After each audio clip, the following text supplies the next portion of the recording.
यस्तो घाइतेहरू हिजो तपाईँ त लडायो अहिले सुटिङ जानु मिल्छ त्यो भन्ने हिक्मत पनि छ महा त क्याप्टनले यस्तै हुने कमान्डर हो हाम्रो ठाउँमा छ विचार त हामीले उ गरिकन एउटा यो समाजलाई परिवर्तन अन्य अत्याचारबाट मुक्त हुनुपर्छ भनिकन लड्या बन्दुक खामा हगेन हामीले त्यो हुँदा हुँदै पनि अहिले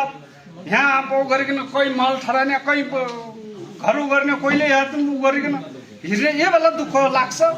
र यो भन्दै मेरो अब जो अहिले आने चुनाव पनि छ योको लागि हामीलाई एउटा जिम्मा र एउटा आउँछ भनेपछि अझै पनि रगत बगाउन तयार छ त्यो मलाई गुली लागेको छ नि ठाउँ ठाउँमा गुली लागेको छ कहिले चाहिँ बाह्र भर्ती सङ्घर्ष पछि हटा होइन किन हामीले यिनी घाइतेहरूलाई देख्ने बेला अलिकता हामीलाई जो उ गर्ने प्रभाकर के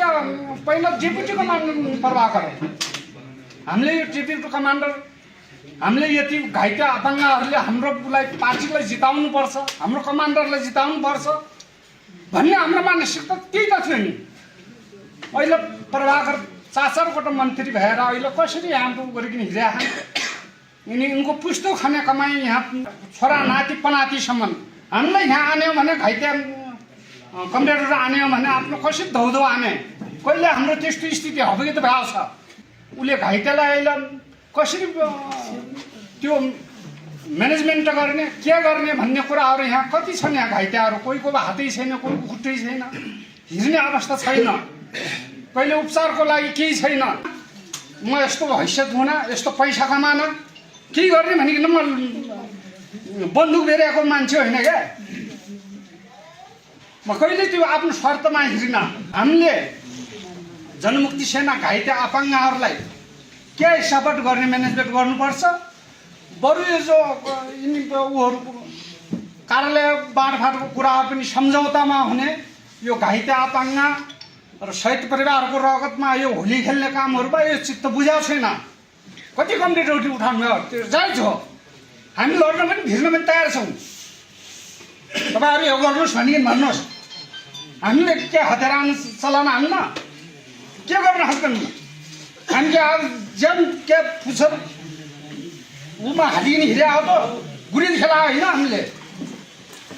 चाहियो भने अझै पनि गर्न सक्छौँ तर यो कुरालाई अलिकति यहाँ घाइतेहरू धेरै हुनुहुन्छ शहीद परिवारहरू हुनुहुन्छ कोही खानै नखाने कोही अर्कै सारामा बाँच्ने साथीहरू हुनुहुन्छ मैले कहिले त्यो त्यहाँ पालिका अध्यक्ष हुन भन्ने कहिले उ गरेन कहिले वडा अध्यक्ष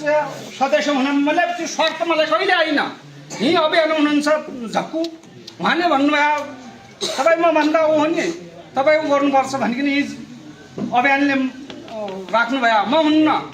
यति धेरै घाइतेहरू छन् हुनुहुन्छ यहाँ मैले लडाएको साथीहरू हुनुहुन्छ अब यसलाई कसरी व्यवस्था गर्ने अहिले हिँडतिर हेऱ्यौँ नि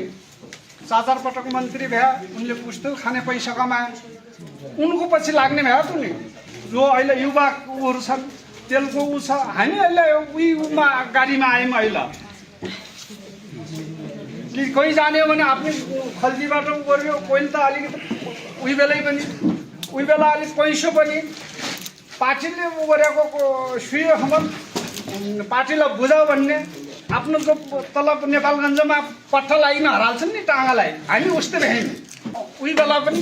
भित्र मेरो स्वरूप विज्ञान छ ऊ पनि उहाँ पर हान्निङमा घाइते भयो लडाइँमा सेना खसाखस हुने त्यो बेला जिपी उसले पनि उ गरिरहेको थियो उको फेरि त्यो उमा कार्यदलमा नआइसेन खुट्टो अपाङ्ग छ त्यो गर्ने बाटोमा पनि मेरो सल्लाह गर्नुपर्छ भनिकन भन्दा मैले कहिले यो कुराहरू भनेको छु कमान्डर त तमाम उसलाई अहिले सान अहिले उता छन् उही सानले म पनि लडाइँमा लडिरहेको छु ऊ पनि घाइते भएको रहेछ उसले सानले अहिले त्यो उसले गोविन्द बाठाले उसलाई त्यस्तो बचायो उसले बोक्कन खालिकन त्यस्तो स्थितिमा लडाइँमा कुनै हालतबाट पनि म जेवार घरती यो लुक्यो भाग्यो भन्ने कोही इतिहासमा छैन